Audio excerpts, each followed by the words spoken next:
Corona संक्रमण की हालतों को देख सरकार ने लिया बड़ा फैसला। आपदा प्रबंधन की बैठक में सभी पाबंदियों को खत्म करने का निर्णय।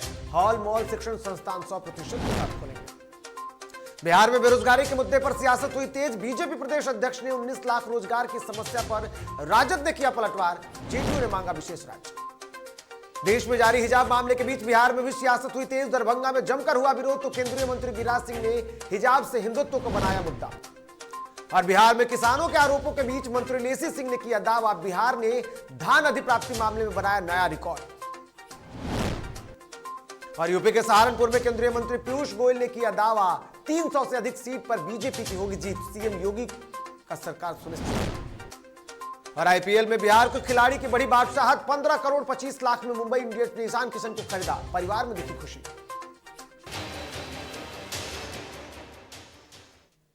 नमस्कार, आप देख रहे हैं डीटीवी भारत और मैं हूं आपके साथ निर्भय किशोर। तो आइए खबरों को विस्तार से जानते हैं। और सबसे पहले बात होगी बिहार में कोरोना संक्रमण के बीच लगने वाली पाबंदियों की। दरअसल बिहार में कोरोना की स्थितियों को देखते हुए शनिवार को आपदा प्रबंधन की बैठक की गई। इस बैठक में सरकार ने बड़ा फैसला लिया। आपदा प्रबंधन की बैठक में यह फैसला लिया गया कि सभी तरह की पाबंदियों को फिलहाल खत्म कर दिया जाए, लेकिन लोगों को सतर्क रहने की जरूरत है। इस फैसले के तहत सभी सरकारी कार्यालयों में 100% उपस्थिति होगी, लेकिन सरकारी कार्यालय आने वाले कर्मचारी को टीका लेना अनिवार्य कर दिया गया है। इसके साथ ही शिक्षण संस्थान, सिनेमा हॉल, मॉल, पार्क, धार्मिक स्थल सभी खोलेंगे, लेकिन लोगों को जागरूक रहना होगा। वहीं ये सभी आदेश 14 फरवरी से अगले आदेश तक जारी रहेंगे। वायरस की जो तीसरी लहर से पूरा देश आक्रांतित है, उसके लिए 6/1/22 से 13 फरवरी तक विभिन्न चरणों में निरोधात्मक दिशा निर्देश पूर्व से बिहार सरकार द्वारा लागू किए गए हैं। आज 12 फरवरी को आपदा प्रबंधन समूह, जिसको हम लोग सीएमजी कहते हैं, उसकी बैठक में राज्य में कोरोना संक्रमण की वर्तमान स्थिति की समीक्षा की गई थी। और समीक्षा के बाद यह निर्णय हुआ है कि दिनांक 14 फरवरी से अगले आदेश तक जो अनिवार्य अनुपालन है वो निम्नवत होगा। पहला पॉइंट, सभी सरकारी कार्यालय एवं गैर सरकारी कार्यालय सामान्य रूप से खुलेंगे और सरकारी कार्यालयों में सिर्फ कोविड टीका प्राप्त आगंतुकों का ही प्रवेश अनुमान होगा। न्यायिक प्रशासन के संबंध में उच्च न्यायालय द्वारा जो भी निर्णय लिया जाएगा वो प्रभावी होगा। इधर देश में बेरोजगारी का मुद्दा सिर्फ समस्या नहीं बल्कि राजनीति करने का एक बड़ा जरिया बन गया है। तभी तो राजनीतिक पार्टियां पहले वादा करती हैं और फिर मुकरने से तनिक भी देर नहीं लगाती।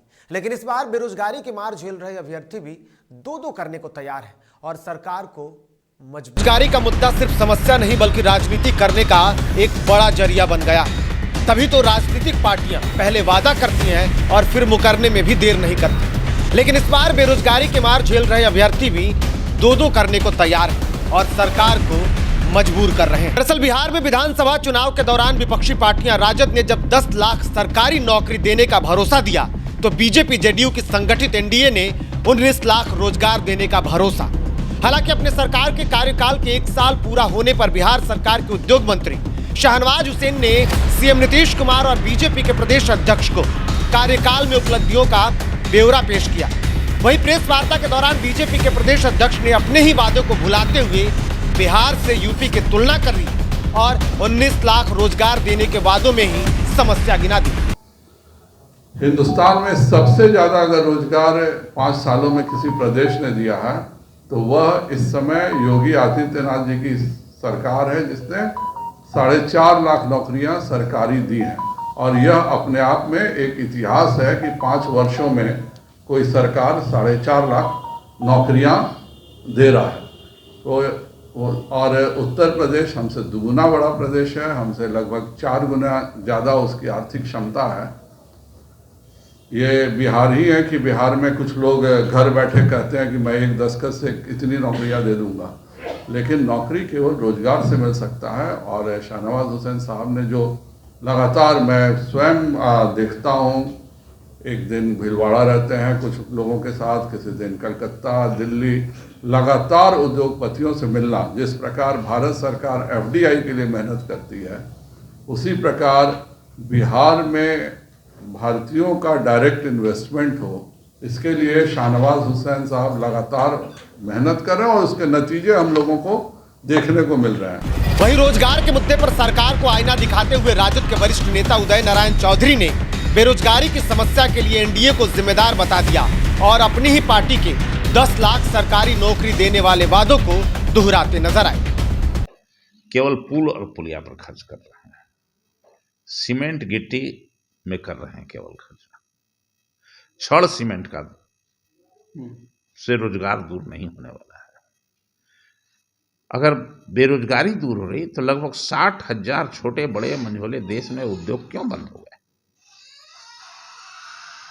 लगभग 60,000 उद्योग बंद हो गए हमारे देश में। यह है हमारे यहाँ के बेरोजगारी का। चुनाव के समय जो वादे किए गए थे, क्या वो झूठे वादे थे सर? बिहार में वित्त मंत्री आकर के बोली थी, जब तेजस्वी यादव ने 10 लाख बेरोजगारों को रोजगार देने का एक मुद्दा बनाया था, जो खाली पद है उस पर भरने के लिए और रोजगार देने के लिए, तो उसके काट में करने के उसका जवाब देने के लिए निर्मला सीतारमन जो भारत की वित्त मंत्री आज की तारीख में, उन्होंने आके कहा, उनसे स्टेटमेंट दिया कि 19 लाख लोगों को रोजगार देंगे हम बिहार में। तो प्रतिवर्ष के हिसाब से जोड़ लीजिए कि अब 2 साल होने जा रहा है, 22 आ गया ना भाई, तो कितने लोगों को रोजगार दिया इन्होंने बिहार में? देना चाहिए रोजगार। बेरोजगार रोड पर है और ये लोग मस्ती में हैं। अब सवाल उठता है कि बिहार हो या फिर देश, बेरोजगारी के मुद्दे पर सभी पार्टियां सिर्फ और सिर्फ राजनीति ही करना चाहती हैं या समस्या का समाधान? क्योंकि सिर्फ बिहार की बात करें तो सरकार बनने के महज कुछ दिनों के बाद 19 लाख रोजगार देने का वादा करने वाली एनडीए, इस सरकार के राज्य में आज बिहार में बेरोजगारी दर 13.3% है। वही एनटीपीसी या फिर कई अन्य नौकरियों के लिए अभ्यर्थी सड़कों पर पीटते नजर आते हैं। ये नजारा कब बदलेगा, ये सरकार की मंशा और समय पर देखने को मिलेगा। डीटीवी भारत के लिए पटना से निषेध की रिपोर्ट। तो जिस तरीके से लगातार अब सियासत चल रही है और सियासत के बीच रोजगार का जो मुद्दा है वो मामला बढ़ता जा रहा है, ऐसे में अब बिहार को विशेष राज्य के दर्जे को लेकर जेडीयू की मांग तेज है। इस बीच एक बार फिर से जेडीयू के राष्ट्रीय अध्यक्ष ललन सिंह ने मीडिया से बात करते हुए मोदी सरकार से बिहार को विशेष राज्य के दर्जे की मांग कर दी है। उन्होंने कहा कि बिहार का असल मायने में विकास तभी संभव है जब इसे विशेष राज्य का दर्जा मिले। लोग उद्योग की बात कर रहे हैं, ये तभी संभव है जब बिहार को विशेष राज्य का दर्जा मिले। बिहार को स्पेशल स्टेटस मिलेगा तो उद्योग लगेंगे, जिससे युवाओं को रोजगार मिलेगा। लेकिन बिहार को विशेष राज्य के दर्जे की आवश्यकता है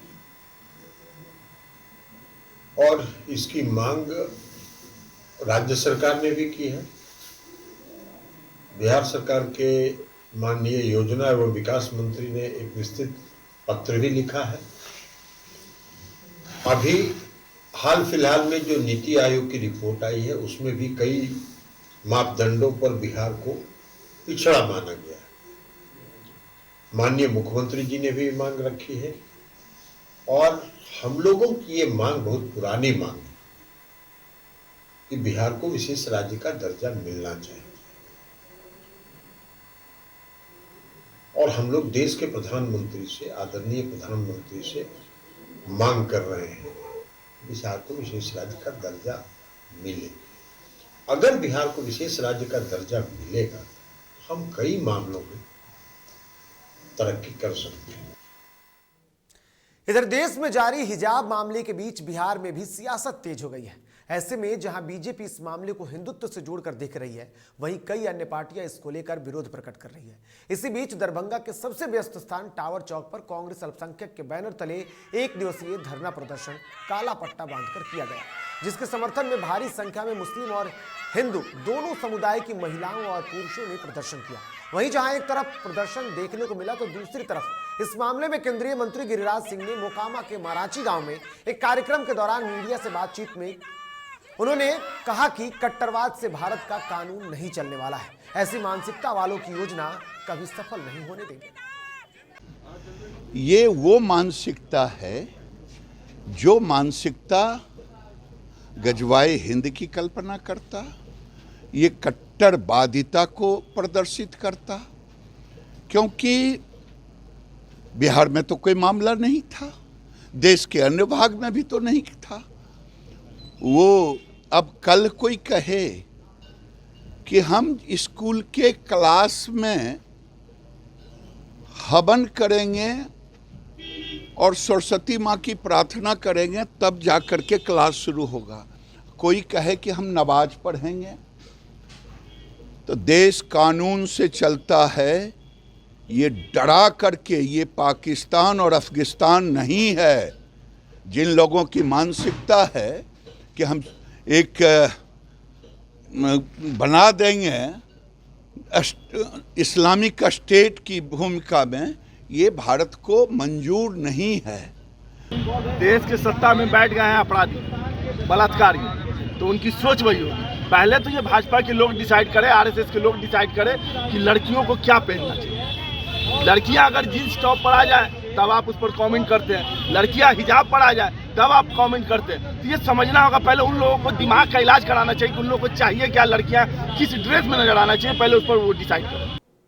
इधर बिहार में धान अधिप्राप्ति का नया रिकॉर्ड बनाने जा रहा है। पिछले साल जहां महज 35 लाख मीट्रिक टन धान अधिप्राप्ति हुई थी, वहीं इस साल अब तक 39 लाख मीट्रिक टन धान की खरीदारी हो चुकी है। बिहार सरकार में खाद्य एवं आपूर्ति मंत्री लेसी सिंह ने बताया कि हमने अधिकतर जिलों में 90 से 100% का लक्ष्य पूरा कर लिया है। मंत्री लेसी सिंह ने कहा कि इस साल राज्य सरकार ने 45 लाख मीट्रिक टन का लक्ष्य रखा है। हम अपने लक्ष्य से काफी करीब हैं। बिहार के सारण, सिवान, इसके अलावा शिवहर, मधुबनी और अररिया सहित विभिन्न जिलों में 90 से 100% तक धान की अधिप्राप्ति हो चुकी है। 89% किसानों को भुगतान भी किया जा चुका है। वर्ष से पूरे राज्य में अधिप्राप्ति की हम लोग शुरुआत किए, जिससे कि जो किसान हैं उनको कोई बिचौलिए के हाथों नहीं धान बेचना पड़ा। पैक्सों के माध्यम से, व्यापार मंडल के माध्यम से आसानी से धान बेच के उनको 48 घंटे के अंदर किसानों के खाते में राशि देने का हम लोगों ने काम किया, जिससे कि किसान को किसी भी तरह का परेशानी नहीं हुआ और समय शुरू होने से किसानों को दिक्कत भी नहीं हुई।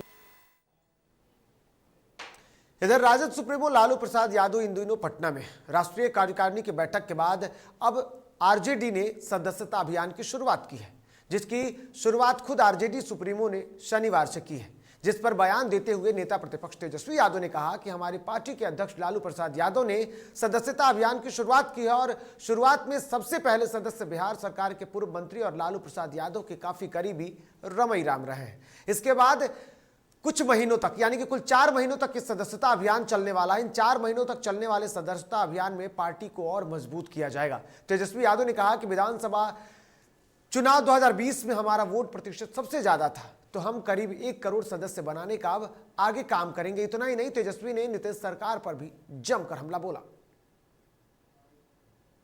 उसी को तहत आज से सदस्यता ग्रहण जो है हम लोगों के नेता राष्ट्रीय अध्यक्ष लालू जी ने शुरुआत की और सभी लोगों को जो है आज लालू जी ने सदस्य बनाने का काम किया। और आज से ही सिर्फ पटना में ही नहीं बल्कि जितने भी जिले हैं, हेडक्वार्टर हैं, हर जिले की पार्टी यूनिट संगठन आज से ही उसी वक्त से जब पहला सदस्यता लालू जी ने को जो मिला, रमई राम जी ने जो दिया, उसी टाइम से पूरे जिलों में उसकी शुरुआत हो चुकी है। इधर बिहार में 24 सीटों पर एमएलसी के चुनाव होने हैं, जिसको लेकर के सभी पार्टियां तैयारी में लगी हुई है।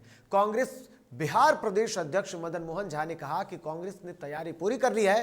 कांग्रेस के पास एक प्राधिकार क्षेत्र में कई उम्मीदवार हैं, जिसे लेकर थोड़ी परेशानी है। मदन मोहन झा ने कहा कि दूसरे दल अपने उम्मीदवारों की घोषणा करेंगे, उसके बाद कांग्रेस भी सभी सीटों पर ऐलान कर देगी। उस तमाम जो दल है अपने अपने तैयारी पूरी कर ली है। कांग्रेस भी अपनी तैयारी कर रही है। हमारे साथ बात करने के लिए प्रदेश अध्यक्ष मदन मोहन झा। सर, कांग्रेस की कब तक तैयारी हो जाएगी सर? कब तक अपने उम्मीदवारों को घोषित कर रही है? देखिए, अभी तो चुनाव का घोषणा भी नहीं हो पाया है। सभी दल अपने अपने हिसाब से उम्मीदवारों का क्लियरेंस दे रहे हैं, हम लोग भी दे रहे हैं। हम लोग भी जहाँ समझते हैं कि ये फाइनल है, वहाँ अपने हिसाब से लोगों को कहना है जाइए काम कीजिए। सभी 2400 सीट पर में कैंडिडेट कुछ जगह इतना ज़्यादा उम्मीदवार हो गया, तो हमारे प्रभारी को भी आना पड़ा। दिल्ली से प्रभारी आए हैं, एक एक आदमी से इंटरव्यू लिए हैं, बात किए हैं। तो जहाँ कोई आपस में कहीं दिक्कत होगी तो हम लोग बैठ के तय कर लेंगे। लेकिन 2400 निर्वाचन क्षेत्र जो है प्राधिकार का, उसमें मेरे उम्मीदवार और सशक्त उम्मीदवार तैयार हैं लड़ने के लिए। जब कोई दल घोषणा करेगा तो उस पर हम उसके बाद हम लोग करेंगे। इधर मुजफ्फरपुर में पूर्व सांसद और बीजेपी के वरिष्ठ नेता आरके सिन्हा ने कांग्रेस नेता राहुल गांधी पर जमकर हमला बोला है।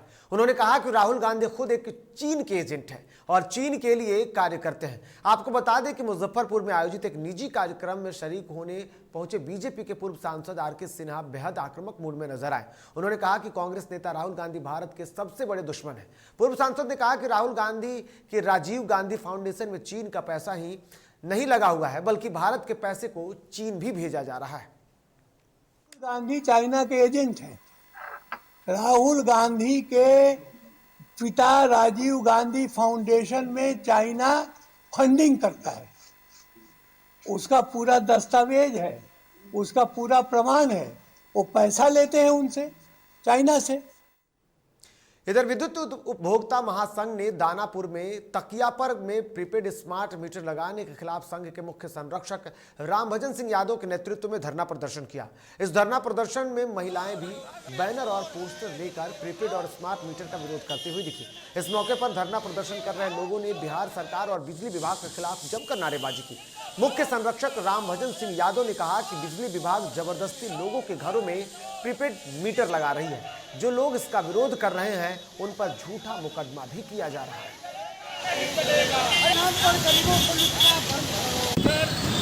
किसी भी दृष्टि से न जनता के हित में है, न उपभोक्ता के हित में है, न महिला के हित में है, न सरकार के कर्मचारी के हित में नहीं है। एक केवल सीधे कमीशन के कारण बिहार में पेड मीटर लगाया जा रहा है, जहाँ 51.9% गरीबी रेखा से नीचे है, वहाँ इस प्रीपेड मीटर लगाने क्या औचित्य है। धरना प्रदर्शन का मुख्य कारण यही है कि विद्युत उपभोक्ता महासंघ हम लोग गए थे पटना उच्च न्यायालय में। पटना उच्च न्यायालय ने प्रीपेड मीटर लगाने पर करीब प्रतिबंध लगा दिया और कहा है कि जब तक याचिकाकर्ता की बात मान नहीं ली जाए तब तक प्रीपेड मीटर मत लगाओ। लेकिन ज़बरदस्ती बिजली कंपनियां ज़बरदस्ती हमारे उपभोक्ताओं को घरों में प्रीपेड मीटर लगा रही है। इधर रोहतास के नोखा में अपहत छात्रा को पुलिस अब तक नहीं ढूंढ पाई, जिसके विरोध में स्थानीय लोगों ने पुलिस की कार्यशैली पर सवाल उठाते हुए सड़क जाम कर विरोध प्रदर्शन किया। जानकारी के मुताबिक छात्रा में अपने काम से निकली हुई थी, तभी उसका अपहरण कर लिया गया। जब वो अपने घर नहीं लौटी तो पीड़ित परिजनों ने थाने में जाकर मामला दर्ज कराया, जिसके बाद आक्रोशित लोगों ने पुलिस की कार्यशैली पर सवाल उठाते हुए आरा सासाराम सड़क को जाम कर दिया, जिससे यातायात घंटों बाधित रहा।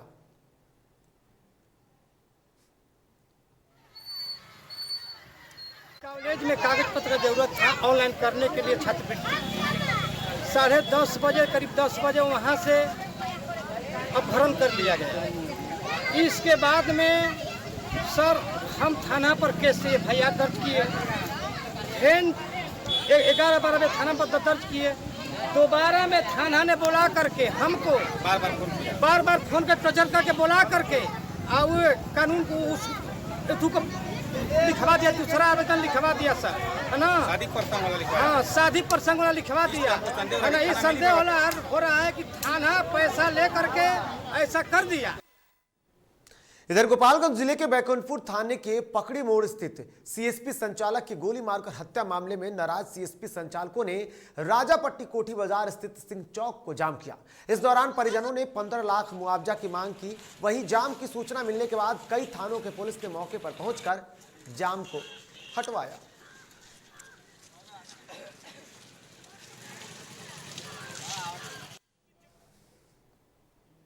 पूर्वी चंपारण में इन दिनों लगातार हो रही चोरी की वारदातों ने लोगों का जीना मुहाल कर दिया है। हर दिन जिले के विभिन्न थाना क्षेत्रों में चोरी की वारदातें सामने आ रही है। शातिर चोर कहीं भी चोरी की घटना को अंजाम देकर चलते बनते हैं। वही ताजा मामला पकड़ी दयाल अनुमंडल मुख्यालय का है, जहां चोरों ने लाखों रुपए की संपत्ति चोरी कर ली। जानकारी के मुताबिक चोरों ने पकड़ी दयाल अनुमंडल मुख्यालय स्थित लक्ष्मी ज्वेलर्स से मालिक को अपना निशाना बनाया। बताया जा रहा है कि दुकान के मालिक विनोद कुमार दुकान खोलने के लिए जब पहुंचे तो बाइक बगल में खड़ा कर दिया, जिसका फायदा उठाकर चोरों ने बाइक की डिक्की खोलकर 3.5 लाख रुपए के आभूषण चुराकर फरार हो गए। हालांकि इस दौरान चोरी की पूरी घटना सीसीटीवी कैमरे में कैद हो गई।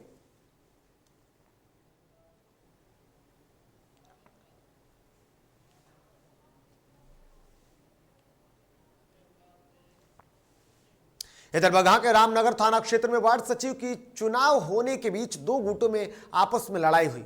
वही लड़ाई के अगले दिन दोनों तरफ से ईंट पत्थर की बौछार हो गई और लाठी डंडे से भी चले, जिसके बाद थाना अध्यक्ष कपूरनाथ शर्मा घटनास्थल पर पहुंचे और घायल व्यक्तियों को इलाज के लिए अस्पताल में भर्ती करवाया। वहीं दोषियों के विरुद्ध कार्रवाई करते हुए 6 लोगों को न्यायिक हिरासत में भेज दिया गया और आगे की गिरफ्तारी के लिए छापेमारी जारी है।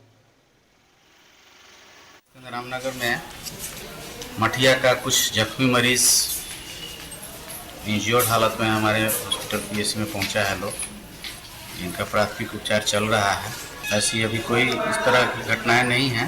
लगभग कितना जनसंख्या है सर इन लोगों का? एक पक्ष में तो 3 आदमी हैं और दूसरे पक्ष में तो उस पक्ष में भी 3 आदमी हैं। आपका शुभ नाम sir? Doctor DS Arya, medical officer. इधर बक्सर में सड़क निर्माण में ठेकेदार के मनमानी करने का मामला सामने आया है, जहां इसकी शिकायत लेकर पवनी कमपुर पंचायत के ग्रामीण DDC के कार्यालय पहुंचे, जहां ग्रामीणों का कहना है कि पवनी कमरपुर पथ में ग्राम सेवा बांध तक सड़क निर्माण का कार्य चल रहा है, लेकिन ठेकेदार द्वारा कोई काम नहीं किया जा रहा है, जिसको लेकर गांव के लोगों में आक्रोश है। वहीं DDC को ज्ञापन सौंपकर ग्रामीणों ने जांच की मांग की है। मामला यही है कि आजादी से पहले आज तक हम लोग का रास्ता नहीं बना। रास्ता बनने का भी काम लगा, उसमें माटी उटी ठेकेदार के द्वारा फेंका गया है। फिर कुछ ऑब्जेक्शन के कारण हमारा रास्ता माने रोक दिया गया है। ठेकेदार अभी तक मैंने काम नहीं लगा रहा है। आज से आज़ादी के 76 वर्ष बीत जाने के बावजूद भी वो सड़क से बहुत कोसों दूर था। सौवाबान गांव जो कमरपुर पौनी से लिंक रोड है सौवाबान का, और बहुत परिश्रम के बाद बहुत कलेक्टर साहब से हम लोग मिले। यही कलेक्टर साहब ने उसको प्राथमिकता के तौर पर RWD के एग्जीक्यूटिव इंजीनियर साहब को बुलाकर उसको सूची में रखवाकर प्राथमिकता के तौर पर उसमें कहे कि नहीं सैंक्शन कराकर इसमें काम लगाइए।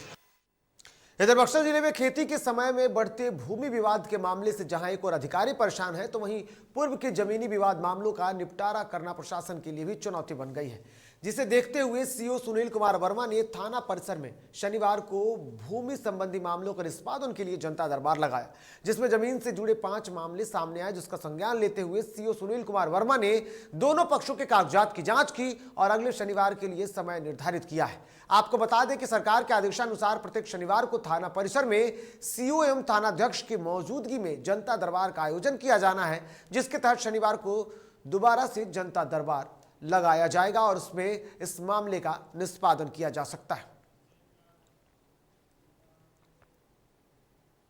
वहीं दूसरी तरफ बक्सर के डुमराव प्रखंड मुख्यालय स्थित BRC भवन में स्कूल में पढ़ने वाले सभी दिव्यांग विद्यार्थियों का यूनिक ID कार्ड बनाने का शिविर आयोजन किया गया, जिसका उद्घाटन प्रखंड शिक्षा पदाधिकारी ने दीप प्रज्वलित कर किया।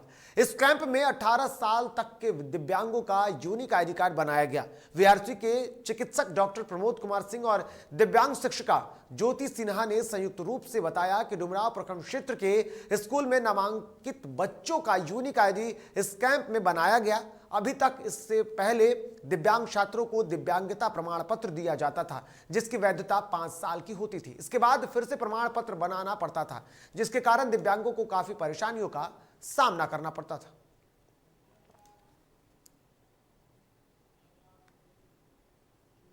पटना सिटी में राधा कृष्ण की प्रतिमा की चतुर्थ स्थापना दिवस पर गायघाट में पौराणिक संकट मोचन हनुमान मंदिर दुर्गा स्थान करनालगंज में भव्य शोभा यात्रा निकाली गई। यह शोभा यात्रा मंदिर परिसर से निकलकर पश्चिमी दरवाजा होते हुए ननमुहिया होते हुए वापस मंदिर परिसर में जाकर संपन्न हुई। इस शोभा यात्रा में हाथी, ऊंट, कई बैंड पार्टी के साथ ही करीब हजारों श्रद्धालु नाचते झूमते नजर आए। इस मौके पर बिहार एक्यूप्रेशर योग कॉलेज के सचिव डॉक्टर अजय प्रकाश ने बताया कि करीब 4 साल पहले मंदिर परिसर में राधा कृष्ण की प्रतिमा की स्थापना की गई थी और उसी समय से करीब हर साल भव्य शोभा यात्रा आयोजन किया जाता है। इस स्थापना दिवस के मौके पर शाम में भंडारा का भी आयोजन किया गया।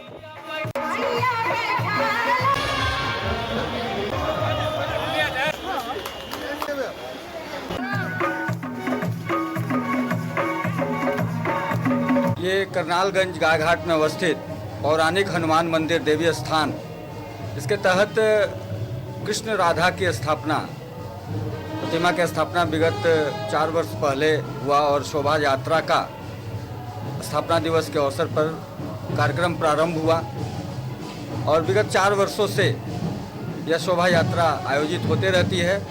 यहाँ के जो भी कार्यकर्तागण हैं उनके अंदर राधा रानी का और कृष्ण भगवान का जो प्रेम का जो संदेश जो दिया गया है वो कूट कूट कर भरा हुआ है, जिस माध्यम से हम लोग विगत 4 वर्षों से ये शोभा यात्रा निकालते हैं और आगे भी निकलता रहेगा। यह शोभा यात्रा यहाँ मंदिर प्रांगण से शुरू होकर के पश्चिम दरवाजा होते हुए ननमुइया होते हुए पुनः बहुत लंबी यात्रा के रूप में रहती है, पुनः मंदिर में आकर के समाप्त होता है।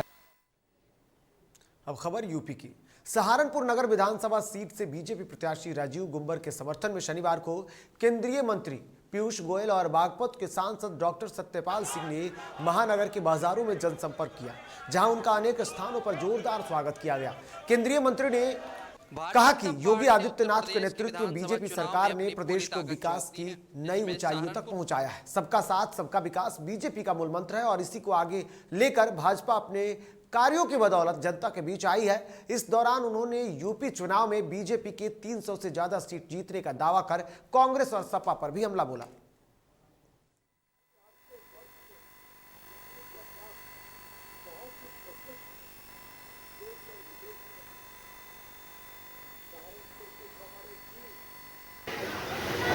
वर्ष से लकड़ी का काम बहुत ही प्रसिद्ध देश और विदेश में जाता है।